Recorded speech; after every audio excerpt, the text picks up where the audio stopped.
உபாகமம் 28வது அதிகாரத்திலே ஸ்தோத்திரம் 8வது வசனம் எல்லாரும் சேர்ந்து வாசிக்கலாம். கர்த்தர் உன் களஞ்சியங்களிலும் நீ கையிட்டு எல்லா வேலைகளிலும் உனக்கு ஆசீர்வாதம் கட்டளையிடுவார். உன் தேவனாகிய கர்த்தர் உனக்கு கொடுக்கும் தேசத்திலே உன்னை ஆசீர்வதிப்பார். இன்னொரு விஷயம் கூட வாசிக்கலாம். கர்த்தர் உன் களஞ்சியங்களிலும் நீ கையிடும் எல்லா வேலையிலும் உனக்கு ஆசீர்வாதம் கட்டளையிடுவார். உன் தேவனாகிய கர்த்தர் உனக்கு கொடுக்கும் தேசத்திலே உன்னை ஆசீர்வதிப்பார். ஹல்லேலூயா. ஆண்டவருடைய பிள்ளைகளே, விசேஷமாக இந்த முழங்கால் யுத்த ஜெபத்திலே இந்த புதிய வருடத்திலே ஒரு தேவனுடைய பிள்ளைக்கு தேவையான சில காரியங்களை நாம் எல்லாரும் தியானித்து அதற்காக நாம் ஜெபித்து கொண்டு வருகிறோம். இன்றைக்கு விசேஷமாக இந்த புதிய வருடத்திலே நமக்கு ஆண்டவர் ஆசீர்வாதமாக்கி தர வேண்டிய ஒன்று நாம் செய்கிற வேலை. இல்லையென்றால் நம்முடைய குடும்பத்திலே இருக்கிறவர்கள் செய்கிற வேலை. ஒரு மனிதனுடைய வாழ்க்கையிலே இந்த வேலை என்கிறது மிக அவசியமான ஒன்று. இது வேலைக்கு போகிறவர்களுக்கு சில நேரத்தில் ரொம்ப கடினமாய் தெரியும். ஐயோ, நம்ம இன்னைக்கு வேலைக்கு போகிறோமே, எதுக்குடா இந்த நாள் வருது, ஏன் வேலைக்கு போகிறோம், இந்த வேலை செய்யாமல் லீவ் இருந்தால் நல்லா இருக்கும்ல, இந்த இந்த ஃபேக்ட்ரி இழுத்து மூடுனா நல்லா இருக்கும்ல அப்படின்னெல்லாம் நிறைய பேர் தங்களுடைய வேலையை நினைத்து வருத்தப்படுவாங்க. அந்த வேலை செய்கிறதே அவங்களுக்கு பிடிக்காது. எனக்கு வேலை செய்யாமல் ஒரு வாழ்க்கை கடவுள் கொடுக்கக்கூடாதா அப்படின்னு எல்லாம் நினைப்பாங்க. ஆனால் நான் உண்மையிலே நம்புகிறேன், ஒரு தேவனுடைய பிள்ளையினுடைய வாழ்க்கையினுடைய பெருத்த ஆசீர்வாதம் என்ன அப்படின்னா, உங்களுடைய வேலைகளை நீங்கள் செய்வது உங்களுக்கு கிடைத்த மிகப்பெரிய ஆசீர்வாதம். உங்களை வேலை செய்கிற அளவுக்கு ஆண்டவர் உங்களை பலப்படுத்தி உங்களுக்கு ஒரு பெரிய சம்பளமோ சின்ன சம்பளமோ, ஆனால் தினமும் நீங்கள் வேலைக்கு போகிறது போல ஒரு வேலையை கர்த்தர் தந்திருக்கிறார்ல, அதற்காக ஆண்டவருக்கு நீங்க நன்றி சொல்லுங்க. சாதாரணமான வேலையை கிடைத்தாலும் வேலையில் இருக்கிற பிள்ளைகள் தங்களுடைய வேலைக்காக ஆண்டவருக்கு நன்றி சொல்லுங்க. ஆண்டவரே, தினம் தினம் நான் போகிறதற்கு நீர் எனக்கு நல்ல ஒரு வேலையை தந்ததற்காக ஸ்தோத்திரம். கடந்த நாட்களில் ஒரு வாலிப தம்பியை நான் சந்தித்தேன். எனக்கு ரொம்ப ஆச்சரியமா இருந்துச்சு அவனுடைய வாழ்க்கை. அப்போ அந்த மாதிரி இருக்கிற வாலிபர்களுக்காக நான் அதிகமாக ஜெபித்தேன். எனக்கு ரொம்ப வருத்தமான ஒரு விஷயமா இருந்துச்சு. அப்படின்னா அவன் வெளியூர்ல இருந்து கோயம்புத்தூர் பட்டணத்தில் அவன் ஒரு பெரிய காலேஜில் படித்த பையன். அவனுடைய அப்பா சமீப காலத்தில் அவனுடைய தகப்பனார் இறந்து விட்டார். அவனுக்கு ஒரு சின்ன தம்பி ஒருத்தன் இருக்கிறான். அவன் காலேஜில் படிச்சுட்டு இருக்கிறான். முழு குடும்ப பொறுப்பும் குடும்ப பாரமும் இவனுடைய தலையின் மேலே வந்துச்சு. அதனால அவன் காலேஜில் நல்ல படிப்பு படித்ததுனால காலேஜில் படிச்சுட்டு இருக்கும்போதே கேம்பஸ் இன்டர்வியூவில் அவன் செலக்ட் ஆகிட்டான். அவனுக்கு வேலை கிடைச்சிருச்சு. இந்த வேலை கிடைச்ச உடனே சந்தோஷமான அந்த வேலையை அவன் செய்து கொண்டிருந்தான். திடீரென்று ஃப்ரெண்ட்ஸ் எல்லாம் சேர்ந்து, எப்பா இந்த வேலை உனக்கு ஆசீர்வாதமாக இருந்தாலும் இன்னும் நீ நல்லா டெவலப் ஆகணும், நீ இந்த கம்பெனிலே இருந்தன்னா நீ டெவலப் ஆக முடியாது, நீ வேற இடத்துல நீ சேஞ்ச் பண்ணு அப்படின்னு சொன்ன உடனே இவன் எதையுமே யோசிக்காம அந்த வேலையை விட்டுட்டு இன்னொரு இடத்துல வேலைக்கு போயிட்டான். ஆனால் அவன் இரண்டாவதாக வேலைக்கு போன இடம் அவனுக்கு சுத்தமாக செட் ஆகலை. அப்புறம் அந்த வேலையை விடக்கூடிய ஒரு சூழ்நிலை வந்துச்சு. வேலையை விட்டுட்டான். தான் வேலையை விட்ட செய்தியை தன்னுடைய அம்மாவுக்கு சொல்லவே முடியாது. ஏன் அப்படின்னா அவங்க அம்மா ஊரில் இவனை நம்பி தான் அவங்க அம்மா தன்னுடைய குடும்பத்தை நடத்திட்டு இருக்காங்க. அதனால இந்த பிள்ளை அம்மாட்ட சொல்லவும் முடியாது, வேலைக்கும் போக முடியாம கிட்டத்தட்ட 1.5 வருஷமா 1.5 ஆண்டுகளாய் தன்னுடைய சர்டிஃபிகேட்டை எடுத்துட்டு ஒவ்வொரு கம்பெனிலையும் போய் எங்களுக்கு வேலை கிடைக்குமா அப்படின்னு இன்டர்வியூ அட்டன் பண்ணிட்டு இருக்கிறாரு. எல்லா இன்டர்வியூ அட்டன் பண்ணும்போது இந்த மாதிரி நாங்கள் தர்றோம், நீங்கள் கூப்பிடுறோம் அப்படின்னு சொல்லுவாங்க. அதுக்கப்புறம் கூப்பிட மாட்டாங்க. சரி, சாப்பாட்டுக்கு என்ன பண்ணுற அப்படின்னு கேட்டால், நான் ஒரு ரூமில் இருக்கிறேன், எங்களுடைய ரூம் மெட்டில் இருக்கிறவங்க எல்லாருமே நான் சமைச்சிருவேன், நான் சமைக்கிறதுனால அவங்களுக்கு சாப்பாடையும் தூங்குறதுக்கும் எனக்கு இடத்த கொடுத்துட்றாங்க. சரி, வீட்டில் சொல்லாமல் இருக்கிறியே என்ன பிரச்சனை அப்படின்னு கேட்டால், வீட்டில் நான் வேலைக்கு போகாதது தெரியாது, நான் வேலைக்கு போயிட்டு இருக்கேன்னு தான் எங்கள் வீட்டில் நினச்சிட்டு இருக்காங்க. என்னுடைய ஃப்ரெண்ட்ஸு எங்களுடைய சொந்தக்காரங்க நிறைய பேரிடத்துல 2 லட்சம் ரூபாய் இதுவரைக்கும் நான் கடன் வாங்கியிருக்கிறேன். ஒவ்வொரு மாதமும் ஒவ்வொருத்தரிடத்துலேருந்து கடன் வாங்கி எங்கள் வீட்டுக்கு 6000 ரூபாய் நான் அனுப்புகிறேன். எங்கள் அம்மாவுக்கு நான் வேலை செஞ்சு என் பையன் எனக்கு பணம் அனுப்புறான்னு நினைச்சிட்டு இருக்காங்க. ஆனா 1.5 வருஷமா நான் கடன் வாங்கி ஒவ்வொருத்தருக்கும் நான் அது ஒவ்வொரு மாசமும் எங்க வீட்டுக்கு அனுப்பிட்டு இருக்கிறேன். எனக்காக ஜெபம் பண்ணுங்க, என் கடன் முடியணும்னு ஜெபம் பண்ணுங்க, எனக்கு ஒரு நல்ல வேலை கிடைக்கணும்னு ஜெபம் பண்ணுங்கன்னாரு. ஸோ எனக்கு ரொம்ப கஷ்டமா இருந்துச்சு. அப்போ ஆண்டவருடைய பிள்ளைகளே, கர்த்தர் உங்களுக்கு கொடுத்திருக்கிற வேலை சின்னதோ பெரியதோ ஆண்டவருக்கு அதற்காக நன்றி சொல்லுங்க. ஆண்டவர் ஒரு வேலை கொடுத்திருக்காருல்ல. அப்போ வேலையில இருக்கிற ஆண்டவருடைய பிள்ளைகள், உங்க வாழ்க்கையில நீங்கள் கவனிக்க வேண்டிய சில காரியங்கள் இருக்கிறது. இந்த சம்பவம் மட்டுமல்ல, இன்னும் அநேக சம்பவங்களை நான் கேள்விப்பட்டிருக்கிறேன். ஒரு தேவனுடைய பிள்ளைக்கு ஒரு வேலை கிடைச்சிச்சு அப்படின்னா நீங்கள் ஒன்று செய்யுங்க, அந்த வேலையில் இருந்து நீங்க வெளியே வரணும்னு நீங்க நினைக்க கூடாது. ஒருவேளை உங்களுடைய உயர்வுக்காக பலர் உங்களை மோட்டிவேட் பண்ணலாம், ஆனா உங்களை கர்த்தர் கொண்டு வர மாட்டார் அப்படின்னு நான் சொல்லல. ஆண்டவர் நீங்கள் செய்கிற வேலையில் இருந்து அடுத்த உயர்வை கொடுப்பதற்கு, அடுத்த இடத்துல உங்களை நடுவதற்கு ஆண்டவர் நிறைய அடையாளங்களை கொடுப்பாரு. அதற்கு வேண்டிய திறந்த வாசல்களை கர்த்தர் கொடுப்பாரு. ஆனா எதுவுமே இல்லாம யாரோ ஒருத்தர் சொல்றாங்கன்றதற்காக உங்களுக்கு இருக்கிற வேலையை தயவு செய்து விட்டுறாதீங்க. ஒரு தேவனுடைய பிள்ளைகள் எடுக்க வேண்டிய மிகப்பெரிய தீர்மானம் என்னன்னா, ஆண்டவர் ஒரு இடத்துல உங்களை வேலைக்காக அப்பாயின்மெண்ட் பண்ணார்னா அந்த இடத்திலிருந்து நீங்களாக மாற வேண்டும் என்று எதிர்பார்க்க கூடாது. சிலர் என்ன நினைக்கிறாங்கன்னா, கஷ்டம் வந்துச்சா உடனே ரொம்ப யாராவது ஒருத்தர் எதிர்பார்க்கிறாங்களா, யாராவது ஒருத்தர் திட்டுறாங்களா, உடனே இவங்க சொல்றாங்க இல்ல நமக்கு இங்க செட் ஆகாது, எல்லாரும் நம்மளை ரொம்ப திட்டுறாங்க, மேனேஜர் என்ன திட்டுறாரு, ஓனர் என்ன திட்டுறாரு, நமக்கு ஓவர் ப்ரெஷரா இருக்குது, கண்டிப்பா இந்த இடத்துல நான் இருக்க மாட்டேன், வேற ஒரு இடத்துல உடனே ஷிஃப்ட் ஆவேன். நன்றாய் நினைத்துக் கொள்ளுங்கள், சில நேரங்களில் ஆண்டவர் வேலை ஸ்தலத்துல அப்படிப்பட்ட நெருக்கங்களை உங்களுக்கு கொடுக்கிறது உயர்வுக்காக இருக்கலாம் என்று நான் நம்புகிறேன். தானியேலை குறித்து வேதம் சொல்லுகிறது, தானியேலோடு கூட வேலை செய்த எல்லாருமே தானியேல் அங்க இருக்கக்கூடாது என்று நினைத்தார்கள், அவன் மேல் பொறாமைப்பட்டார்கள். வேதம் சொல்லுது, அவனை ஏதாவது ஒரு வேலையில தப்பு கண்டுபிடிக்கிறதுக்காக அவங்க சுத்திட்டே திரிஞ்சாங்க. எப்படியாவது இவன் மேல ஒரு தப்பு கண்டுபிடிக்கணும், இவனை இந்த இடத்துல இருந்து தூக்கணும். ஆனா அவனை எந்த தவறையும் அவர்களால் கண்டுபிடிக்க முடியவில்லை. கடைசியில் அவர்கள் ராஜாவிடத்துல போய் தந்திரமாய் ஒரு காரியத்தை செய்து, இப்படி உங்களை ஆராதிக்கிறவங்களை சிங்க கபில போடணும்னு ஒரு தாக்கீதை எழுதி வாங்கினாங்க. ராஜாவுக்கு இது தெரியாது. ஆனா தன்னுடைய வேலைக்கு, தன்னுடைய வேலை ஸ்தலத்தில் இருக்கிற பிரச்சனைக்கு பயந்து அவன் ஆண்டவரை ஆராதிக்காமும் இல்லை, அந்த இடத்தை விட்டு போகணும்னு நினைக்கல. ஆனா முடிவில் வேதம் சொல்லுது, எந்த எதிரிகள் தனக்கு விரோதமாய் வந்தார்களோ, சுற்றி இருக்கிற வேலைக்காரர்கள் தன்னோடு கூட வேலை செய்கிறவர் அவன் மேல் பொறாமைப்பட்டவனை தூக்கணும்னு நினைச்சாங்களோ, அவங்க தான் மாண்டு போனாங்களே தவிர கர்த்தர் தானியேலை அந்த இடத்துல ஜெயமாய் நடத்தினார். அவன் தலையை கர்த்தர் உயர்த்தினார். நான் விசுவாசிக்கிறேன், உங்கள் வேலை ஸ்தலத்திலே உங்களுக்கு விரோதமாக எத்தனை பேர் வேண்டும் என்றாலும் எழும்பலாம், எத்தனை பேர் வேண்டும் என்றாலும் உங்களை குறித்து தவறுகளை கண்டுபிடித்து மேனேஜர்கிட்ட போட்டு கொடுக்கிறது, ஓனர்கிட்ட போட்டு கொடுக்கிறது, உங்க மனசை கஷ்டப்படுத்திட்டு இருக்கலாம். நான் விசுவாசிக்கிறேன், நீங்க கவலைப்படாதீங்க, ஆண்டவர் உங்களோடு கூட இருப்பாரே. ஆனால் அந்த வேலை ஸ்தலத்தில் உங்களை நிலைப்படுத்துவதற்கு வல்லவராய் இருக்கிறார். மனிதர்களை பார்த்து பயப்பட வேண்டிய அவசியம் இல்லை. உங்களை அந்த இடத்துல நிலைநாட்டின கர்த்தர் கடைசி வரையிலும் நடத்துறதற்கு வல்லவராய் இருக்கிறார். ஆமென் சொல்லுங்க. சோ ஒரு தேவனுடைய பிள்ளை ரொம்ப கவனமா இருக்க வேண்டியது என்னன்னா, கர்த்தர் ஒரு வேலையை கொடுத்திருக்கிறாரே, ஆனால் அந்த வேலையில இருந்து ஆண்டவருடைய பிள்ளைகள் ஒரு நாளும் நீங்க வெளியே போகணும்னு நினைக்க கூடாது, இன்னொரு இடத்தை நீங்க தேடக்கூடாது. இதற்கு இது மட்டுமல்ல, இன்னொரு உதாரணமும் இருக்கிறது. நீங்கள் வேதத்தில் வாசிக்கும் போது சங்கீதக்காரனாகிய தாவீதிற்கு ஒரு நல்ல ஆலோசனைக்காரன் இருந்தான். வேதம் சொல்லுகிறது, அகித்தோப்பேல் என்கிற ஒரு ஆலோசனைக்காரன். இந்த ஆலோசனைக்காரனுடைய ஆலோசனை தாவீதுக்கு எப்படி இருந்துச்சாமா, ஆண்டவரே கடவுளே நேரடியா பேசுறது மாதிரி இருக்குமாமா. அவ்வளவு அழகா ஆலோசனை கொடுக்கிறவன் தான் யாருன்னா இந்த அகித்தோப்பேல். அவ்வளவு அழகா ஆலோசனை கொடுப்பான். ஆனா அந்த தாவீதினுடைய மகன் அப்சலோம் அவனுக்கு விரோதமா எழும்புகிறான், தாவீதுக்கு விரோதமா எழும்புகிறான். பாருங்க, இவன் பாரு, இப்போ அக்கறை மாட்டுக்கு இக்கறை பச்சைன்றது மாதிரி தாவீதோட இவன் இருந்திருந்தான்னா இவனுடைய ஆலோசனை பலம் பெற்றிருக்கும். தாவீது இவனிடத்துல தான் ஆலோசனை நிறைய கேட்டிருப்பான்.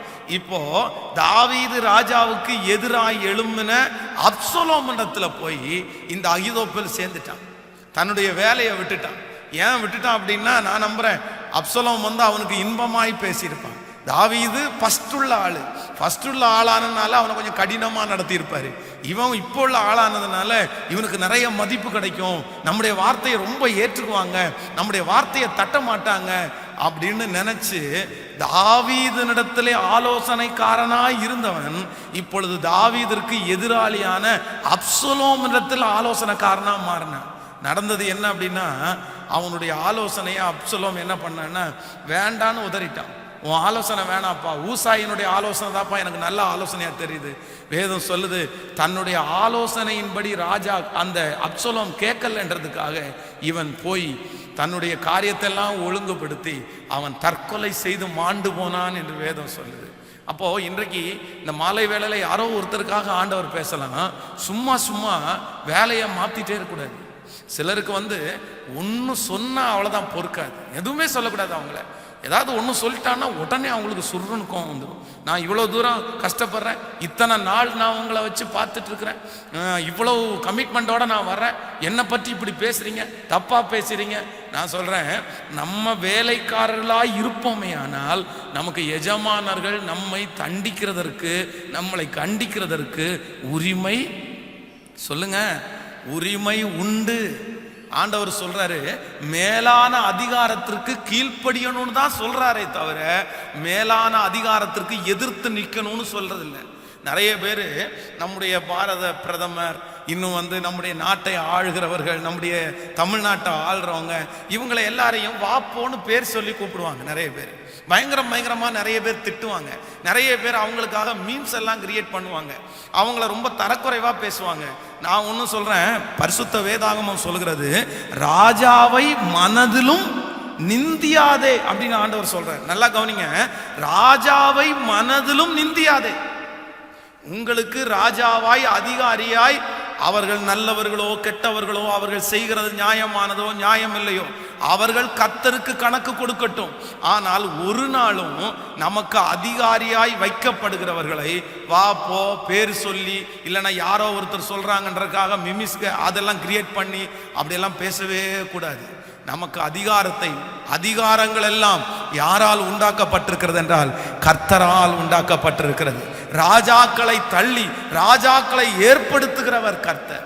ஸோ இன்னைக்கு ஒரு தீர்மானத்தோடு போங்க, ஆண்டவரே நீர் இந்த இடத்துல என்னை உயர்த்துவீர், இந்த வேலையில் நீர் என்னை உயர்த்துவீர், இந்த ஜனங்களுக்கு முன்பாக கண்களில் தயவு கிடைக்க பண்ணுவீர், நீரா என்னை எடுத்து இன்னொரு இடத்துக்கு கொண்டு போகிற வரைக்கும் நானா வெளியே போறதுக்கு முயற்சி எடுக்க மாட்டேன்னு சொல்லுங்க. ஏற்ற காலம் வரும்போது கர்த்தரை உங்களை வெளியே எடுத்துட்டு போவாரு. ஆண்டவர் கொண்டு போனார் என்றால் இப்பொழுது இருக்கிறத விட கர்த்தர் பெஸ்டா தான் உங்களுக்கு தருவாரே தவிர குறைவாய் தரவே மாட்டார். ஆமேன்னு சொல்லுங்க. நீங்க எடுக்காம, நீங்க வழியை திறக்காம, நீங்க என்ன கொண்டு போய் உட்கார வைக்காம, எனக்கு என்ன பிரச்சனை வந்தாலும் நான் செய்வேன்னு நீங்க நில்லுங்க. ஆண்டவர் அந்த இடத்துல உங்களை ஒரு நாளும் கைவிடவே மாட்டார். ஆமோதிக்கிறீர்களா? ஸோ எல்லாரும் வேலையில் இருக்கிற எல்லாருமே ஒரு தீர்மானம் எடுங்க.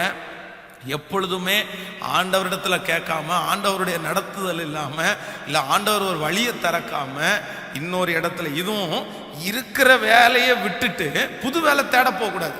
நிறைய பேர் அப்படிதான் சொல்றாங்க, இருக்கிற வேலையை விட்டு புது வேலை தேட போவாங்க. நான் சொல்றேன், புது வேலை கிடைச்சதுக்கு அப்புறம் பழைய வேலை விட்டா கூட பரவாயில்ல. புது வேலையிலையாவது செட்டில் ஆயாச்சு, சரி அதுலயாவது போகலாம். அதை விட்டுட்டு இங்க தேடுறன்ற பேர் வழியில நிறைய பேர் இன்னைக்கு வேலையே இல்லாம பல வருஷங்களா அலைஞ்சிட்டு இருக்காங்க. அந்த தவறை யாரும் செய்யாதபடி எவ்வளோ கடினமா இருந்தாலும் நான் வேலை செய்வேன் ஆண்டவரே, ஆமேன்னு சொல்லுங்கள். நம்பர் 2, இரண்டாவதாக ஒரு தேவனுடைய பிள்ளையினுடைய வாழ்க்கையில வேலையில நீங்கள் எப்படி இருக்க வேண்டும் என்றால், நீங்கள் எஸ்தரின் புஸ்தகத்தை எடுத்து வாசிப்பீர்களானால் அங்கே ஒரு நல்ல வேலைக்காரன் ஒருவன் இருக்கிறார். எடுத்துக்கொள்ளலாம், எஸ்தரின் புஸ்தகத்தை நம்ம எடுத்துக்கொள்ளலாம். எஸ்தரின் புஸ்தகத்தில் 6வது அதிகாரம் 1வது வசனத்தை நம்ம வாசிக்க போறோம். எஸ்தரின் புஸ்தகம் 6ஆம் அதிகாரம் 1வது வசனத்தை வாசிக்கலாம். அந்த ராத்திரியிலே ராஜாவுக்கு நித்திரை வராதபடியினால் கால வர்த்தமானங்கள் எழுதியிருக்கிற நடபடிகளின் புஸ்தகத்தை கொண்டு வர சொன்னான். அது ராஜ சமூகத்தில் வாசிக்கப்பட்டது. அப்பொழுது வாசற் காவலாளர்களில் ராஜாவின் 2 பிரதானிகளாகிய பிக்னாவும் தேரசும் ராஜாவாகிய அகாஸ்வாரின் மேல் கைபோட பார்த்த செய்தியை மொர்தெகாய் அறிவித்தான் என்று எழுதி இருக்கிறது வாசிக்கப்பட்டது. அப்பொழுது ராஜா, இதற்காக மொர்தெகாய்க்கு கனமும் மேன்மையும் செய்யப்பட்டதா என்று கேட்டார். அதற்கு ராஜாவை சேவிக்கிற ஊழியக்காரர், அவனுக்கு ஒன்றும் செய்யப்படவில்லை என்று சொன்னார்கள். ஆமான் தான் செய்த தூக்கு மரத்திலே மொர்தெகாயை தூக்கி போட வேண்டும் என்று ராஜாவினிடத்தில் பேசும்படி ராஜா அரண்மனையின் வெளி முற்றத்திலே வந்திருந்தான். அப்பொழுது ராஜா, முற்றத்தில் இருக்கிறது யார் என்று கேட்டார். ராஜாவின் ஊழியக்காரர் அவனை நோக்கி, இதோ ஆமான் முற்றத்திலே நிற்கிறான் என்றார்கள். ராஜா, அவன் உள்ளே வரட்டும் என்றான். ஆமான் உள்ளே வந்தபோது ராஜா அவனை நோக்கி, ராஜா கனம் பண்ண விரும்புகிற மனுஷனுக்கு என்ன செய்யப்பட வேண்டும் என்று கேட்டான். அதற்கு ஆமான், என்னை அன்றி யாரை ராஜா கனப்பண்ண விரும்புவார் என்று தன் மனதிலே நினைத்து ராஜாவை நோக்கி, ராஜா கனம் பண்ணுகிற விரும்புகிற மனுஷனுக்கு செய்ய வேண்டியது என்னவென்றால், ராஜா உடுத்திக் கொள்ளுகிற ராஜவஸ்திரம், ராஜா ஏறுகிற குதிரையும், அவர் சிரசில் தரிக்கப்படும் ராஜ முடியும் கொண்டு வரப்பட வேண்டும். அவன் வஸ்திரமும் குதிரையும் ராஜா அவனுடைய பிரதானியாகிய பிரபுக்களின் ஒருவனுடைய கையிலே கொடுக்கப்பட வேண்டும். ராஜா கனம் பண்ண விரும்புகிற மனுஷனை அலங்கரித்த பின் அவனை குதிரையின் மேல் ஏற்றி நகர வீதியிலே உலாவும்படி செய்து, ராஜா கனம் பண்ண விரும்புகிற மனுஷனுக்கு இப்படி செய்யப்படும் என்று அவனுக்கு முன்பாய் கூறப்பட வேண்டும் என்றான். அப்பொழுது ராஜா ஆமானை நோக்கி, சீக்கிரமாய் நீ சொன்னபடி வஸ்திரத்தையும் குதிரையும் கொண்டு போய் ராஜாவின் அரண்மனை வாசலில் உட்கார்ந்திருக்கிற யூதனாகிய மொர்தெகாய்க்கு அந்த பிரகாரம் செய். நீ சொன்ன எல்லாவற்றிலும் ஒன்றையும் தவறாதபடி பார் என்றார். அல்லேலூயா. இந்த இடத்துல மொர்தெகாய் என்கிற ஒரு நல்ல வேலைக்காரன் இருக்கிறார். இவனுக்கு கொடுக்கப்பட்டிருக்கிற வேலை பெரிய வேலை எல்லாம் இல்லை, சாதாரணமான ஒரு வேலை. நம்முடைய ஊரினுடைய பாஷையின்படி சொல்ல போன, அவன் அந்த ராஜாவுக்கு இல்லைன்னா அந்த ராஜா அரண்மனைக்கு வாட்ச்மேன், அவ்வளவுதான். கேட்டை திறந்து விடுகிறான், கேட்டை மூடுகிறவன். உள்ள வர்றவங்க எல்லாம் வரும்போது கேட்டை திறந்து விடணும், அந்த மாதிரி ஒரு வாட்ச்மேன். ஆனா இவன் தன்னுடைய வேலையில எப்படி இருக்கிறான் அப்படின்னா, ராஜாவை கொல்லுவதற்காக 2 பேர் சதி ஆலோசனை செய்கிறார்கள். நன்றாய் கவனிங்க, எல்லாரும் ரொம்ப என்ன கவனமா கவனிக்கணும். ராஜாவை கொல்லும்படி 2 பேர் சதி ஆலோசனை பண்றத, இவன் ராஜாவை கொல்றதுக்கு இந்த மாதிரி 2 பேர் சதி ஆலோசனை பண்றாங்கன்றத ராஜாவுக்கு சொல்லி ராஜாவுடைய உயிரை காப்பாற்றி விட்டான். இது நீங்க நினைக்கிறது மாதிரி சாதாரணமான வேலை அல்ல. ராஜாவையே கொல்றதற்கு 2 பேர் பிளான் போடுறாங்கன்னா, அவன் எப்பேற்பட்ட ஞானம் உள்ளவனா இல்ல எப்பேற்பட்ட தைரியம் உள்ளவனா இருங்கன்னு பாருங்க. ஒருவேளை இவன் சொல்லி கொடுக்க போகிறத அவர்கள் அறிந்து விட்டால் அதன் மூலமாக இவனுடைய உயிர் போறதற்கு கூட வாய்ப்பு இருக்குது, இவனை கொல்றதற்கு கூட வாய்ப்பு இருக்குது. ஆனா இவன் எதையுமே பொருட்படுத்தல. எனக்கு கொடுத்திருக்கிற வேலை ராஜாவை காப்பாற்றக்கூடிய வேலை. இப்ப நான் ராஜாவை கொல்லுவதை அறிஞ்சிட்டேன், இனி நான் அமைதியா இருக்க முடியாது அப்படின்னு சொல்லி போய் ராஜாவுடைய சமூகத்தில் போய் சொல்லி ராஜாவுடைய உயிரை காப்பாற்றி விட்டான். இன்று ஆண்டவருடைய பிள்ளைகளே, கர்த்தர் உங்களுக்கு என்ன வேலை கொடுத்திருக்கிறாரோ அந்த வேலையை நீங்க சின்சியரா நீங்க செய்யல அப்படின்னா அந்த வேலை உங்களுக்கு நிலைவரமா இருக்காது. நிறைய பேர் அதான் ஒரு பழமொழி கூட சொல்லுவாங்களே, திராட்சை ஆலையிலே உட்கார்ந்து நீ திராட்சை பழத்தை பிழியும் போது வேதனையோடும் வெறுப்போடும் பிழிஞ்சிட்ட அப்படின்னா அந்த திராட்சை ரசம் அல்ல, அது விஷமா மாறிடும் அப்படின்னு ஒருத்தர் ரொம்ப அழகா எழுதியிருந்தாரு. இன்னைக்கு நிறைய பேர் தாங்கள் செய்கிற வேலையை இஷ்டமே இல்லாம தாங்க செய்யறாங்க, இஷ்டமே இல்லாம தாங்க செய்யறாங்க. இல்லைங்க, நீங்க உங்களுக்கு கொடுத்திருக்கிற வேலையில நீங்க 100% பர்ஃபெக்டா செய்யணும்ன்றத நீங்க நினைக்கணும். நீங்க எப்போ அப்படி நினைக்கிறீர்களோ அப்பதாங்க நீங்க டெவலப் ஆவீங்க. நிறைய பேருக்கு தர்ம அடி அடிக்கிறாங்க பாருங்களேன், ஏதோ நடந்தா போதும், ஏதோ நின்னா போதும், அந்த மாதிரி எல்லாம் எல்லாருக்குமே ஆசை இல்லை. எவனோ ஒருத்தன் சம்பாதிக்கிறதுக்கு நம்ம ஏன் கஷ்டப்படணும் அப்படின்னு எல்லாம். சம்பளம் வாங்குறது இன்னொருத்தர்கிட்ட, அவங்க சம்பளம் கொடுத்தாதான் அந்த ஓனர் நல்லா இருந்தாதான் இவங்க நல்லா இருக்க முடியும். அந்த ஓனருக்கு வருமானம் இல்லைன்னா இவர் அந்த வேலையை விட்டு போக வேண்டியதான். நான் சொல்றேன், நமக்கு ஒருத்தர் சம்பளம் கொடுக்கிறாரு என்று சொன்னால், நமக்கு கொடுக்கிற சம்பளத்திற்கு நாம் உத்தரவாதம் நம்ம தான். வேலையில் இருக்கிறவங்க எல்லாம் கவனிங்க, உங்க வேலையை ஏனோ தானோன்னு செஞ்சிடாதீங்க. உங்க வேலையை ஏனோ தானோன்னு செஞ்சிடாதீங்க. ஏனோ தானோ என்று அந்த வேலையை நீங்கள் செய்வீர்களே ஆனால் வெகு சீக்கிரத்தில் நீங்க இருக்கிற இடத்துல இன்னொருத்தர் வந்து உட்காருவாருங்க. இன்னொரு இடத்துல இன்னொருத்தர் அந்த வேலையில் அமர்த்தப்படுவாருங்க. நான் ஆண்டவருடைய சமூகத்தில் தாழ்மையாய் சொல்லுகிறேன், இத்தனை ஆண்டுகளும் இந்த ஊழியத்தை நான் நடத்துறேன். ஆனா இந்த ஊழியத்தை நடத்தும் போது பெரிய கூட்டத்தையும் பார்த்திருக்கிறேன், சின்ன கூட்டத்தையும் பார்த்திருக்கிறேன், 1000 பேரையும் பார்த்திருக்கிறேன், 10 பேரையும் பார்த்திருக்கிறேன், 5 பேரையும் பார்த்திருக்கிறேன். ஆனா 1000 பேருக்கு பிரசன்டேஷனை விட அந்த 10 பேருடைய பிரசன்டேஷனை நான் இன்னும் கவனமா தாங்க செஞ்சுட்டு இருக்கிறேன். கர்த்தருக்கு முன்பாக நான் சொல்லுகிறேன், ஏதோ ஒருத்தரை உருவாக்கணும், அவங்க நடத்தட்டும், இவங்களை கொஞ்சம் டெவலப் பண்ணுவோம், இவங்களுக்கு கொஞ்சம் ஹெல்ப் பண்ணுவோம், இவங்களுக்கு ஒரு சான்ஸ் ஒன்று கொடுப்போம் அப்படின்னு சிலதை நினைச்சு விடுறதே தவிர, இல்லைன்னா என்னுடைய ஹெல்த் சரியில்லை, கொஞ்சம் ரெஸ்ட் எடுத்தா நம்ம அடுத்த மீட்டிங்கும் கொஞ்சம் நல்லா பேசலாம், அடுத்து ஒரு முக்கியமான ஜெபம் வருது, நம்ம இந்த சின்ன ஜெபத்துக்கு நம்ம இப்படி நம்ம ஸ்டெயின் பண்ணிட்டோம்னா அந்த ஜெபத்தில் நம்ம பண்ண முடியாது, அதனால வேற ஒருத்தருக்கு கொடுப்போம் அப்படின்னு சொல்லி கொடுக்கறதே தவிர, எப்பொழுதும் என்னுடைய ஊழியத்தில் எவ்வளவு பெஸ்டா பண்ண முடியுமோ அவ்வளவு பெஸ்டா ஆண்டவருக்காக செய்யணும்னு நான் நினைக்கிறேன். என் திராணிக்கு மிஞ்சி செய்யணும்னு நினைக்கிறேன். நான் இன்னைக்கு ஆண்டவருக்குள்ள தாழ்மையாய் நான் நம்புகிறேன். என்னுடைய ஊழியத்தை கர்த்தர் எதை பார்த்தாரோ இல்லையோ, இந்த காரியங்களை பார்த்ததுனால ஆண்டவர் என்னை நம்பி ஊழியங்களை தந்து கொண்டே இருக்கிறார். நான் வெளியூருக்கு போய் ஊழியம் செய்யும் போது கூட ஒரு திருச்சபையில கூட நான் அசால்ட்டா இருந்ததில்லை. நான் பாருங்கள், சில திருநெல்வேலியில் ஒரு திருச்சபையில கூப்பிட்டாங்க. அந்த திருச்சபை எனக்கு அப்படி சின்ன சர்ச்சுன்னு அப்படிலாம் தெரியாது, அப்படிலாம் நான் கேட்கல. ஒரு ரொம்ப குட்டியான ஒரு சர்ச்சு, ஏன்னா ஒரு 15 பேர் உட்கார்ந்துருப்பாங்க. இங்கேருந்து கிட்டத்தட்ட 300 கிலோமீட்டர் 400 கிலோமீட்டர் டிராவல் பண்ணி அப் அண்ட் டவுன் கிட்டத்தட்ட 800 கிலோமீட்டர் 800 கிலோமீட்டர் டிராவல் பண்ணி அந்த இடத்துல போய் அந்த சர்ச்சில் உட்கார்ந்து பார்த்தா வெறும் 15 பேர் தான் இருந்தாங்க. ஆனா அந்த 15 பேருக்கு என்னால எவ்வளவு எக்ஸ்ட்ரீமா முடியுமோ, அங்க மைக் ஒர்க் ஆகல, ஃபேன் ஒர்க் ஆகல, ஜெனரேட்டர் போட்டாங்க, ஜெனரேட்டர் ஒர்க் ஆகல, எல்லாமே ஃபெயிலியர் அந்த மீட்டிங்ல. ஆனா நான் எப்பவும் ஒரு இடத்துக்கு போனா எத்தனை மணி நேரம் பிரசங்கம் பண்ணணும், மைக்கே இல்லாம அத்தனை மணி நேரம் அந்த மைக்கை வச்சுட்டு கரண்ட் போனா கூட பரவாயில்லன்னு சொல்லி பிரசங்கம் பண்ணிட்டு தான் வந்தேன். எல்லாருக்குமே திருப்தியாய் அவங்கள ஒப்பு கொடுக்க வச்சு அவங்க ஜெபம் பண்ண வச்சு தான் கடந்து வந்தேன். அப்போ உங்களுடைய வேலையில நீங்க கொடுக்கப்பட்டிருக்கிற வேலையில நீங்க சின்சியரா இருங்க, நீங்க உண்மையா இருங்க, நீங்க முழு இருதயத்தோட அந்த வேலையை செய்யுங்க. தங்களுக்கு எதிர்ப்பு வந்தா கூட பரவாயில்ல, நீங்க கை நீட்டி சம்பளம் வாங்குறதுனால அதை செய்யுங்க. பார்க்கிறது மனிதன் அல்ல, உங்களை மனிதனை விட கர்த்தர் பார்க்கிறார் என்று நீங்க நினைங்க. அல்லேலூயா. வேதம் சொல்லுது, அந்தரங்கத்துல பார்க்கிற உன்னுடைய பிதா உனக்கு எப்படி பதில் கொடுப்பாராமா? வெளியரங்கமாய் பதில் கொடுப்பார், வெளியரங்கமாய் பதில் கொடுப்பார்.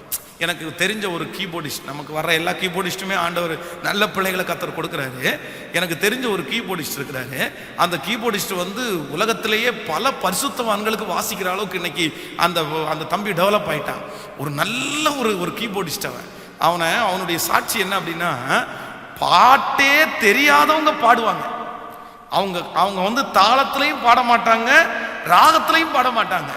ஆனா ஒரு மூஞ்சி கூட சொல்லிக்காம தன்னால எவ்வளவு பர்ஃபெக்டா வாசிக்க முடியுமோ வாசிப்பார். பெரிய பெரிய ஆட்களுக்கு வாசிக்கிறோம். அந்த பலிபீடத்துல நின்னுட்டாருன்னா யார் பாடினாலும் பிச்சில பாடுறாங்களோ இல்லையோ தன்னுடைய பெஸ்ட்டை கொடுத்துருவார். இன்னைக்கு பாத்தீங்க அப்படின்னா அவனுடைய வாழ்க்கை ஆண்டவர் எவ்வளோ உயர்த்தி வச்சிருக்கிறத நான் என் கண்ணால பாக்குறேன். அப்போ ஆண்டவருடைய பிள்ளைகளே எல்லாருமே உங்க கையில என்ன ஊழியம் கொடுத்திருக்கிறா? ஒரு சாதாரணமான சமையல் வேலை உங்க கையில கொடுத்திருக்கா? நிறைய பேருடைய கையில சமையல் வேலை மட்டும்தான் கொடுத்துருக்கு, வீடு கூட்டுற வேலை மட்டும்தான் கொடுத்துருக்கு, துணி துவைக்கிற வேலை மட்டும்தான் கொடுத்துருக்குது. உங்களுக்கு பலன் இருக்கிற வரைக்கும் அந்த வேலையை நீங்க ரொம்ப சின்சியரா கரெக்டா நீங்க செஞ்சிட்டீங்க அப்படின்னா, நான் சொல்றேன், யோசேப்பை உயர்த்தின கர்த்தர் உங்களை உயர்த்துறதுக்கு கர்த்தர் வல்லவரா இருக்கிறார். யோசேப்பிட்ட இருந்த ஸ்பிரிட்டே அந்த ஸ்பிரிட் தான். தன்னுடைய வருத்தம் யாருக்குமே தெரியாது. தனக்குள்ள அவ்வளோ பெரிய கஷ்டத்தை அடக்கிட்டு உட்கார்ந்து இருக்கிறான். அவன் வேதம் சொல்லுது, அவனுடைய தகப்பனார் அவனுடைய சகோதரர்கள் நடுவில் அவனை மட்டும் ரொம்ப அழகா நேசிச்சார். அவனுக்கு பல வர்ண அங்கேயே வாங்கி கொடுத்தார். இப்ப அந்நிய நாட்டுல அவனை வந்து ஒரு தரக்குறைவா நடத்துறாங்க. இங்க வா, எடுத்துட்டு வா, எடுத்துட்டு போ அப்படின்னு எல்லாம் சொல்றாங்க. நம்மளா இருந்தா நான் எப்படி இருந்தாலும் தெரியுமா, நான் என்னவா இருந்தவன் தெரியுமா, என்னையே இப்படி வேலை வாங்குறீங்களா அப்படின்னு எல்லாம் யோசிப்போம். ஆனா வேலை செய்ய தெரியாது, சொகுசாய் வாழ்ந்தவன். ஆனா அந்நிய நாட்டில் போய் அவனுக்கு கொடுக்கப்பட்டிருக்கிற வேலையில வேதம் சொல்லுது பர்ஃபெக்டா செஞ்சான். கர்த்தர் அவனோடு கூட இருந்தார்.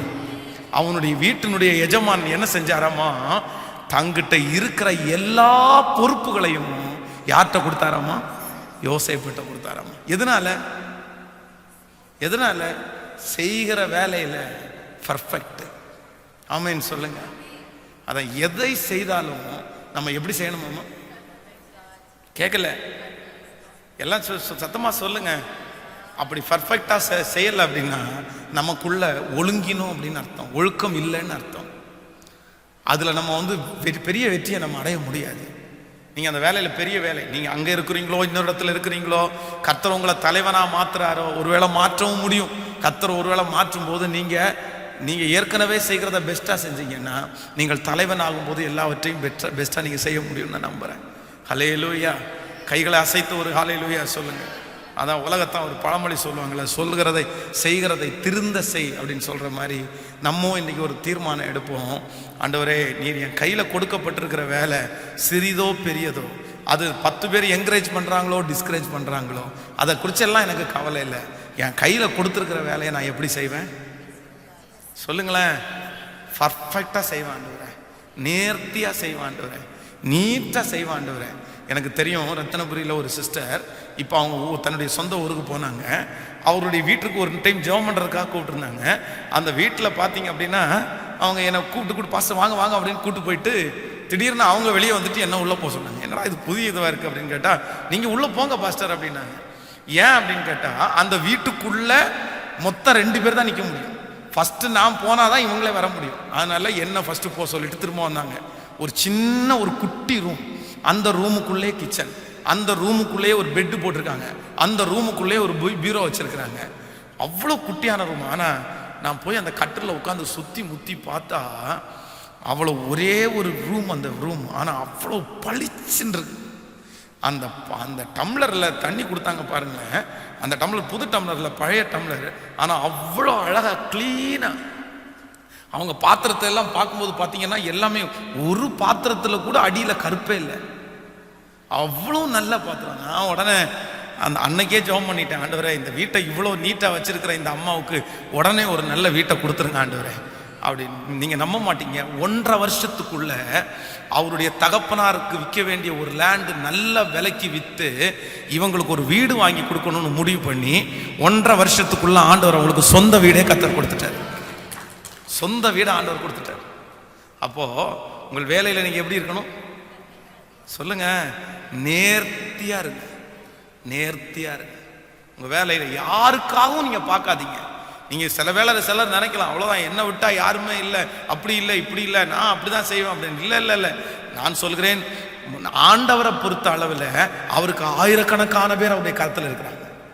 ஆமேன்னு சொல்லுங்க. அதே போல நம்மை விட டேலண்ட் உள்ளவங்க நிறைய பேர் நம்முடைய ஓனருக்கு கிடைப்பாங்க. நம்மை விட நம்பத்தக்கவர்கள் நிறைய பேர் நம்முடைய ஓனருக்கு கிடைப்பாங்க. ஆனா ஓனர் நம்மளை நம்புறாங்கன்னா அது ஆண்டவர் உங்க மேல வச்ச கிருபை. புரியுதா நான் சொல்றது? புரியுதா? உங்க மேல ஆண்டவர் வச்ச பெரிய இரக்கம். என்னமோ ஆண்டவர் உங்களுக்கு இரக்கம் பாராட்டி ஓனருடைய கண்கள்ல உங்களுக்கு தயவு கிடைக்க பண்ணி இருக்கிறார், மேனேஜருடைய கண்கள்ல தயவு கிடைக்க பண்ணி இருக்கிறார். அதை எவ்வளவு பெஸ்டா செய்யணுமோ செஞ்சுட்டீங்கன்னா இன்னும் மேலும் மேலும் கர்த்தர் உயர்த்திட்டே போவார் உங்களுக்கு. ஹல்லேலூயா. ஆமோதிக்கிறீங்களா? எத்தனை பேர் விசுவாசிக்கிறீங்க?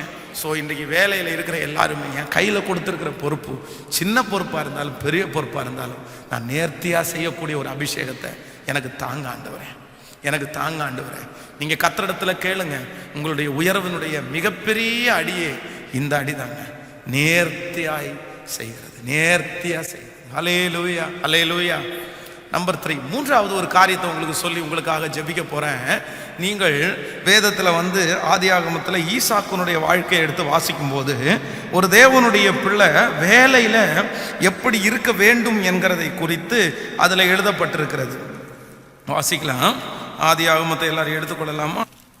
26ஆம் அதிகாரத்தில் நம்ம வாசிக்கும் போது 17வது வசனத்தை வாசிக்கலாம். அப்பொழுது ஈசாக்கு அவ்விடம் விட்டு புறப்பட்டு கேராரின் பள்ளத்தாக்கிலே கூடாரம் போட்டு அங்கே குடியிருந்தார். தன் தகப்பனாகிய ஆபிரகாமின் நாட்களில் வெட்டினவைகளும் ஆபிரகாம் மரித்த பின் பெலிஸ்தியர் தூர்த்து போட்டதுமான துறவுகளை மறுபடியும் தோண்டி தன் தகப்பன் அவைகளுக்கு இட்டிருந்த பேர்களின்படியே அவைகளுக்கு பேரிட்டான். ஈசாக்கின் வேலைக்காரர் பள்ளத்தாக்கிலே வெட்டி அங்கே சுரக்கும் நீரூற்றை கண்டார்கள். கேராரூர் மேப்பர் இந்த தண்ணீர் தங்களுடையது என்று சொல்லி ஈசாக்கும் மேப்பரோடே வாக்குவாதம் பண்ணினார்கள். அவர்கள் தங்களோடே வாக்குவாதம் பண்ணினபடினால் அந்த துறவுக்கு ஏசேக்கு என்று பெயரிட்டான். வேறொரு துறவை வெட்டினான், அதை குறித்தும் அவர்கள் வாக்குவாதம் பண்ணினார்கள். ஆகையால் அதற்கு சித்தனா என்று பெயரிட்டான். பின்பு அவ்விடம் விட்டு பெயர்ந்து போய் வேறொரு துறவை வெட்டினான், அதை குறித்து அவர்கள் வாக்குவாதம் பண்ணவில்லை. அல்லேலூயா. அந்த வசனங்களில் நீங்க வாசிக்கும் போது வேதம் சொல்லுது, வேறொரு துறவை வெட்டினான், வேறொரு துறவை வெட்டினான், வேறொரு துறவை வெட்டினான். அவர்கள் தூர்த்து போட்டார்கள், வேறொரு துறவை வெட்டினான். அவர்கள் தங்களுடையது என்று வழக்காடினார்கள், வேறொரு துறவை வெட்டினான். சோ இந்த ஈசாக்குனுடைய வேலையில ஆண்டவர் அவனை 100 மடங்கு அவனை ஆசீர்வதித்தார். அவனை செல்வசீமானாய் கர்த்தர் மாற்றினார். ஏன் மாத்தினார்னா, தன்னுடைய வேலையை அவன் நிறுத்தவே இல்லை.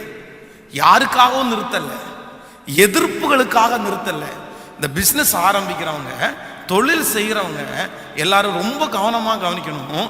நிறைய பேர் என்ன நினைக்கிறாங்கன்னா, அவங்க செய்வனை வச்சுட்டாங்க, இவங்க செய்வனை வச்சுட்டாங்க, இவங்க ஆப்போசிட்டில் கடை வச்சுட்டாங்க, அவங்க ஆப்போசிட்டில் கடை வச்சுட்டாங்க, அவ்வளோதான், நான் எல்லாத்தையும் இழுத்து மூடிட்டு நான் போய் இனி எதையும் செய்ய மாட்டேன் அப்படின்னுலாம் நிறைய பேர் நினைப்பாங்க. இல்லை இல்லை, ஆண்டவர் உங்களோடு கூட இருக்கிறார் என்கிற விசுவாசம் உங்களுக்குள்ள இருக்குமையானால் நீங்க செய்ய வேண்டியதை யாருக்காகவும் நிறுத்தாதீங்க.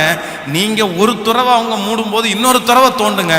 ஆண்டவர் ஏசேக்கு போனாலும் சித்தனா போனாலும் ரகபோத்துல கர்த்தர் உங்களை இடத்தை உண்டு பண்றதற்கு கர்த்தர் வல்லவரா இருக்கிறார். அல்லேலூயா. நம்முடைய திருச்சபையிலே எதிர்ப்பு வரும்போது எத்தனையோ பேர் சொன்னார்கள், இந்த ஊழியத்தை நிறுத்தி விடுங்கள், இந்த ஊழியம் வேணாம், இந்த ஊழியத்தில் இருக்கிற ஜனங்களை எல்லாம் ஏதோ ஒரு சர்ச்சில் கொண்டு போய் விட்டுட்டு நீங்களும் அப்படி அசிஸ்டண்டா இருங்க அப்படின்னு. ஆனால் நான் ஸ்ட்ராங்காக ஒரு முடிவு எடுத்துட்டேன். என்ன வந்தாலும், ஒருவேளை சுப்பாத்தா லே அவுட்ல இருந்து துரத்திட்டாங்களா, அதுக்கப்புறம் இல்லை ஃபஸ்ட்டு பொங்கியம்மா ஸ்ட்ரீட்லேருந்து துரத்திட்டாங்களா, சுப்பாத்தா லே அவுட்டுக்கு போயிடுவோம். சுப்பாத்தா லே அவுட்லேருந்து துரத்திட்டாங்களா, தைரிட்டேர் ரோடுக்கு வந்துடுவோம். தைரிட்டேர் ரோடில் வந்தாங்களா, கோயம்புத்தூரில் நமக்கு இல்லாத இடமா சொல்லுங்களேன். கோயம்புத்தூரில் சுற்றி இடம் இருக்குது. ஆமேன்னு சொல்லுங்க. அதனால் ஆண்டவருடைய பிள்ளைகளுக்கு ஒரு கான்செப்ட் வேணும். என் கையில் ஆண்டவர் கொடுத்துருக்கிற ஆசீர்வாதத்தை, வேலையை யாருக்காகவும் நான் என்ன பண்ணிடக்கூடாது. கேட்கல, எதிர்ப்புக்கு வருகிறது என்கிறதற்காக நீங்க என்ன பண்ணிடக்கூடாது. பொறாமைப்படுகிற ஜனங்கள் வருகிறாங்கன்றதுக்காக நீங்க என்ன பண்ணக்கூடாது. கண்டிப்பா பொறாமை, சத்தமா சொல்லுங்க, எரிச்சல், எதிர்ப்பு, பிரச்சனை, போராட்டங்கள் எல்லாம் வரத்தான் செய்யும். நீங்க செஞ்சுட்டே இருங்க. உங்களோடு கூட இருக்கிறவர் பெரியவர். உலகத்தில் இருக்கிறவனை விட நமக்குள்ளே இருக்கிறவர் பெரியவர். நமக்குள்ளே இருக்கிறார். அது நடந்துட்டு தானே, அது வந்துட்டு தான் இருக்கும். அதுக்காக நான் ஆண்டவர் இந்த ஊழியத்தை கொடுத்துறதுக்காக ஆண்டவர் நான் ரொம்ப நன்றி சொல்றேன். இன்று ஆண்டவருடைய பிள்ளைகள் வேலையை குறித்து ஜாக்கிரதையா இருங்க. எந்த சூழ்நிலை வந்தாலும், எத்தனை எதிர்ப்பு வந்தாலும் என் கூட கர்த்தர் இருக்கிறார். இன்வெஸ்ட்மெண்ட் உங்களை நான் பண்ண சொல்லலை, உங்க பணத்தை விரயமாக்குங்கன்னு நான் சொல்லலை. ஆனா தயவு செய்து நீங்க நிறுத்திடாதீங்க. ஆண்டவர் உங்க கூட இருக்கிறார். ஹல்லேலூயா. ஆமோதிக்க முடியுமா? எத்தனை பேர்? சங்கீதக்காரனாகிய தாவீதை குறித்து வேதம் சொல்லுகிறது, எத்தனையோ இடத்துல அவன் துரத்தனப்பட்ட போதும் கூட தன்னுடைய வாழ்க்கையை இனி முடிச்சு இனி ராஜ்யபாரத்துக்கு வர வேணாம்லாம் நினைக்கல. ஆண்டவர் உனக்கு ராஜ்யபாரம் குடிக்கிற வரைக்கும் போராடி கொண்டே இருந்தான், யுத்தம் பண்ணி கொண்டே இருந்தான். அவனுடைய வேலையை அவன் கிளியரா செஞ்சான். ஆண்டவர் அவனை கர்த்தர் கொண்டு வந்து அவனை ஆச்சரியமாய் நிறுத்தினார். ஹல்லேலூயா. நெகேமியாவை குறித்து வேதம் சொல்லுகிறது, அலங்கத்தை கட்டுவதற்குள்ள ஆசையை கர்த்தர் கொடுத்துட்டாரு. ஜெபம் பண்ணி ராஜாவினிடத்துல பர்மிஷன் வாங்கிட்டான். ஆனா நிறைய எதிர்ப்பு அவனுக்கு வந்துருச்சு. அவன் சொல்றான், ஒரு கையில கத்தியையும் இன்னொரு கையினால வேலையும் நாங்க செஞ்சோம் அப்படின்றான். சரி, அப்படி செஞ்சதுக்கு அப்புறம் கூட அதை செய்ய வேண்டான்ற எண்ணம் அவனுக்கு வரல, விட்டுட்டு போலான்ற எண்ணம் வரல. அதை தொடர்ந்து செய்ய வேண்டும் என்கிற நம்பிக்கை இருந்து அந்த அலங்கத்தை கட்டி முடிக்கிறதுக்கு ஆண்டவர் உதவி செய்தார். எத்தனை பேர் ஆமோதிக்கிறீங்க? ஆண்டவர் நீங்க கையிட்டு செய்கிற வேலையை கர்த்தர் ஆசீர்வதிக்க போறாரு. செழிப்பை கர்த்தர் உங்களுக்கு கொடுக்க போறாரு. கர்த்தர் உங்களை பெருக பண்ணுவது வல்லவரா இருக்கிறார். அநேகருடைய வேலையை கர்த்தர் 2020 வருஷம் ஆசீர்வதிக்க போறாரு. 2 கரங்களை மேல உயர்த்தி இந்த வாக்குத்தத்தம் எனக்கு நிறைவேற போகிறதற்காக ஸ்தோத்திரம் என்று சொல்லுங்க. ஆண்டவர் உங்களுக்கு கையில கொடுக்கப்பட்டிருக்கிற அந்த பதவி, ஆண்டவர் உங்களுக்கு கையில கொடுக்கப்பட்டிருக்கிற அந்த வேலையை கர்த்தர் உங்களுக்கு ஆசீர்வதிப்பாராக. எல்லாரும் முழு பலத்தோடு, இயேசுப்பா எனக்கு கொடுக்கப்பட்டிருக்கிற அந்த வேலையை எனக்கு ஆசீர்வதித்து தாரும் ஆண்டவரே. இதை ஒரு நாள் நான் இழந்து விடக்கூடாது, இதை ஒரு நாளும் யாரும் பறித்து கொள்ளக்கூடாது. சத்தத்தை உயர்த்தி, இயேசுப்பா யாரும் பறிச்சுக்க கூடாது ஆண்டவரே. ஆண்டவரே சத்துரு என் கையிலிருந்து பிடுங்கிடக்கூடாது ராஜா. தகப்பனே தகப்பனே நீர் பெரிய இரக்கத்தை எனக்கு செய்யும் தகப்பனே. ஹல்லேலூயா ஹல்லேலூயா. கொடுக்கப்பட்டிருக்கிற வேலை நம்முடைய கையிலிருந்து பிடுங்கப்படுவது என்கிறது நம்மளால பொறுத்துக்க முடியாத ஒன்று. ஆண்டவரே உயர்வின் மேல உயர்வை மட்டும் தந்து கண்டுருங்க. ஆனா என் கையில கொடுத்திருக்கிறத நீங்க ஒரு நாளை எடுத்துறாதீங்கப்பா. சொல்லுங்க ஏசப்பா சமூகத்துல எல்லாரும் ஜெபத்தோட கூட ஆண்டவர் இன்றைக்கு இந்த முழங்கால் யுத்த ஜெபத்துல நம்மிடத்துல பேசினாரே. ஆண்டவருடைய வாக்குத்தத்தம் உண்மை உள்ளது. ஓ ஹல்லேலூயா. நன்றி ஆண்டவரே, நன்றி நன்றி அப்பா, நன்றி அப்பா, நன்றி அப்பா, நன்றி அப்பா. ஆமென். ரொம்ப அழகான ஒரு வசனம். அவமான நிந்தை எல்லாம் அனுதின உணவு போல, பழி சொல்லி எதிர்ப்பு எல்லாம் பலந்தரும் ஊட்டச்சத்து. தொடர்ந்து ஓடு, விட்டுறாத. ஜெபம் செய்வதை, பணி செய்வதை நீ என்ன செய்யுங்க, நிறுத்திடாத. ஹல்லேலூயா. அவமான நிந்தை எல்லாம் அனுதின உணவு போல. கல்யாணமான புதுசுல நிறைய பேர் இங்க சமைக்கும் போது விஷமா சமைச்சவங்க தான் நிறைய பேர் இருக்கிறாங்க. ஆமென். சாப்பாடு ஆக்க சொன்னா பொங்கலை செஞ்சு வச்சவங்க நிறைய பேர் இருக்கிறாங்க. சாம்பார் ஆக்க சொன்னா களி கிண்டி வச்சவங்க எல்லாம் நிறைய பேர் இருக்கிறாங்க. ஆமென் சொல்லுங்கள். ஆனா இன்னைக்கு சமையல்ல பெஸ்டா வந்துட்டீங்க, பெரிய சமையல்காரியா மாறிட்டீங்க. அவ்வளோதான். நீங்கள் வச்சாலே ரொம்ப டேஸ்ட்டாக இருக்குது, 4 வீட்டுக்கு மணக்கிற அளவுக்கு. இதெல்லாம் எப்படி வந்துச்சு அப்படின்னா, நிறைய பேர் கொட்டுனதுனால தான் உங்களுக்கு வந்துருச்சு, நிறைய பேர் திட்டுனதுனால தான் உங்களுக்கு வந்துருச்சு. ஆமேன்னு சொல்லுங்கள். அப்போ ஆண்டவர் அப்படிப்பட்ட மனிதர்களை கொட்டுவதற்கும் திட்டுவதற்கும் வைக்கிறது நம்மளை உருவாக்குறதற்காக தான் ஆண்டவர் வச்சிருக்கிறாரே தவிர நம்மை அழிக்கிறதற்காக அல்ல. ஆமேன். வேலை ஸ்தலத்தில் இருக்கும்போது உங்களுடைய மேல் அதிகாரிகள் உங்களை ரொம்ப திட்டுறாங்க அப்படின்னா நீங்கள் ரொம்ப ஆசீர்வதிக்க போறீங்கன்னு அர்த்தம். அவங்க போஸ்டிங்ல கர்த்தர் கொண்டு போய் வைக்கிறதுக்காக தான் கர்த்தர் உருவாக்குறார். சத்தமாய் ஆமேன் சொல்லுங்க பார்க்கலாம். எல்லாரும் பாடி ஆண்டவர் மகிமைப்படுத்தலாம். ஒரு நாளும் வீணாகாது நான் ஓடும் ஓட்டம், நான் செய்யும் ஜெபம் ஒரு நாளும் வீணாகாது, ஒரு நாளும் வீணாகாது. நான் ஓடும் ஓட்டம், நான் செய்யும் ஜெபம் ஒரு நாளும் வீணாகாது, ஒரு நாளும் வீணாகாது. இப்ப சொல்லுவோம், அவமானம் நிந்தை எல்லாம் அனுதின உணவு போல,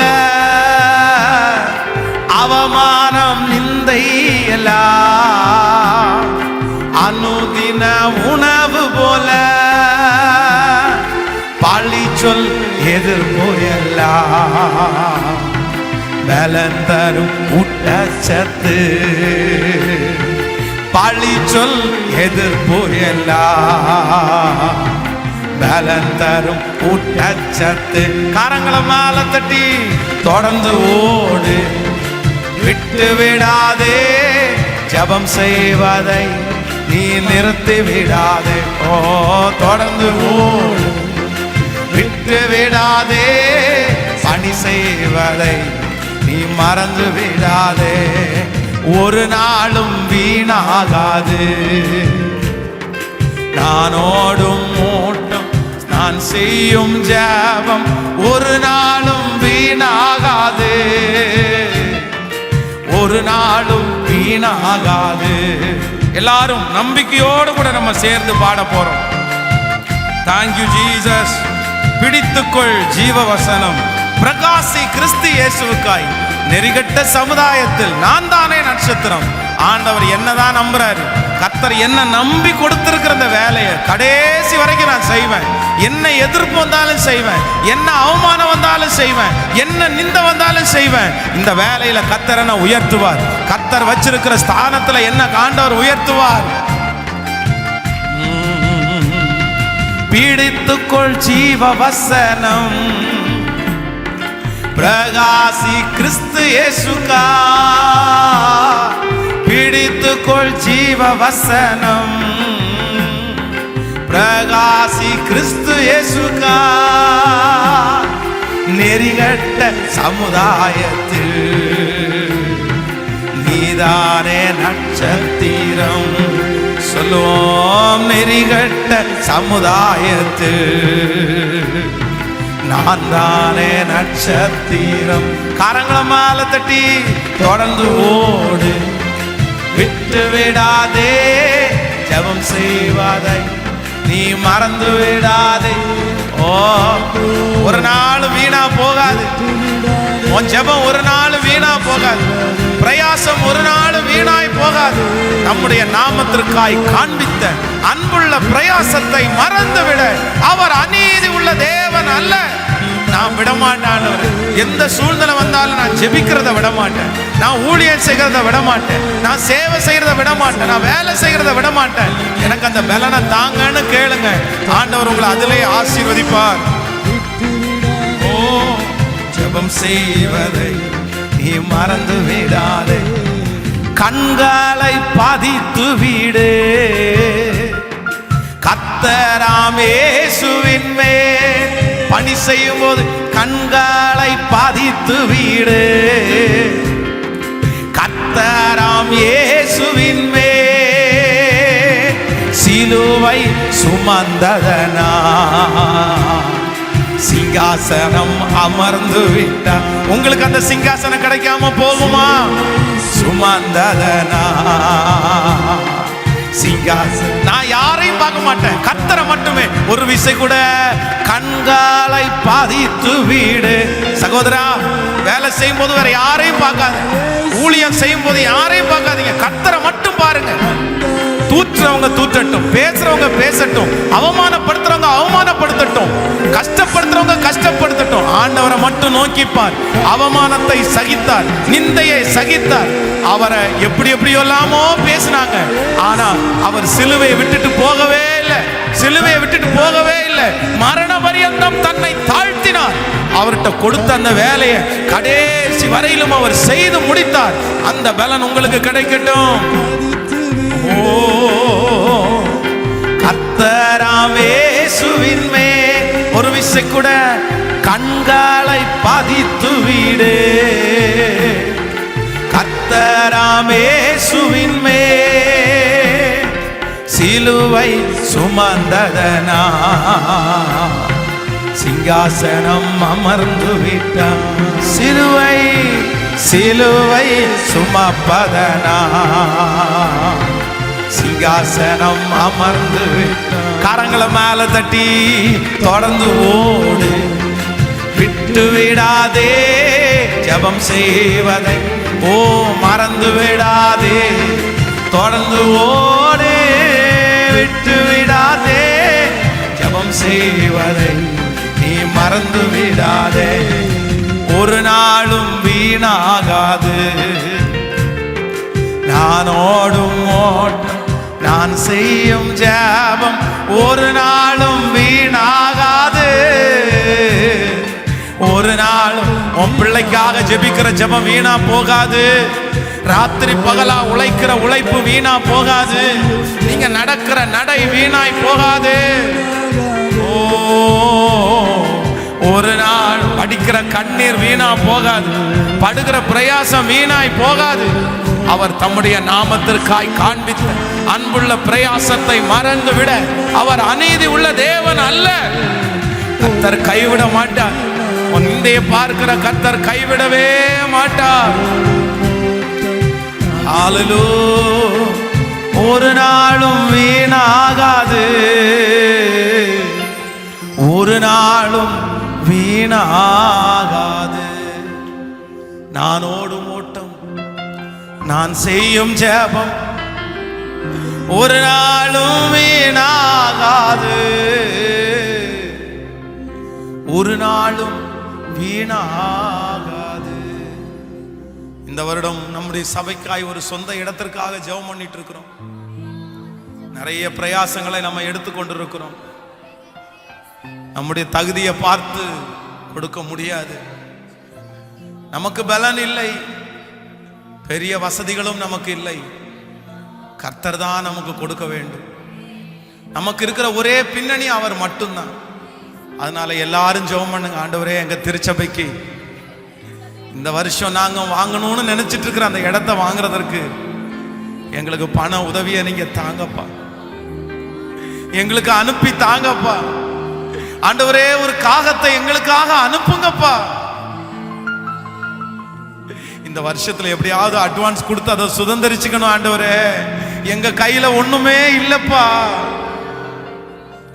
எங்க ஜனங்களுடைய கையிலையும் பெருசா எதுவும் இல்லப்பா. ஆனா நீங்க ஐஸ்வர்யம் உள்ளவர். இந்த வானம் பூமி உம்முடையது ராஜா. இந்த பூமிக்கெல்லாம் சொந்தக்காரர் நீங்க தான்ப்பா. அதனால உங்களை ஆராதிக்கிறதற்கு, உங்க நாம மகிமைக்காக எங்களுக்கு ஒரு சொந்தமான இடத்தை இந்த வருடம் முடிகிறதற்குள்ள கர்த்தர் எங்களுக்கு தருகிறதற்கு உதவிகளை கர்த்தர் அனுப்பித்தாரோ. உங்க மகிமை தாங்கட்டும். இயேசுவின் மூலம் ஜெபம் எடுக்கிறோம் நல்ல பிதாவே. என் ஆத்துமாவே கர்த்தரை ஸ்தோத்திரி, முழு உளமே பரிசுத்த நாமத்தை ஸ்தோத்திரி. என் ஆத்துமாவே கர்த்தரை ஸ்தோத்திரி. கர்த்தர் செய்த சகல உபகாரங்களையும் மறவாது. நம்முடைய ஆண்டவராகிய இயேசு கிறிஸ்துவின் கிருபை, பிதாவாகிய தேவனுடைய அன்பு, பரிசுத்த ஆவியானுடைய அந்யோன்ய ஐக்கியம் நம்ம நேரோடும் இன்றும் என்றும் சதா காலம் கூட இருப்பதாக. ஆமென். ஹல்லேலூயா. God bless you. ஆண்டவர் உங்களை ஆசீர்வதிப்பார்.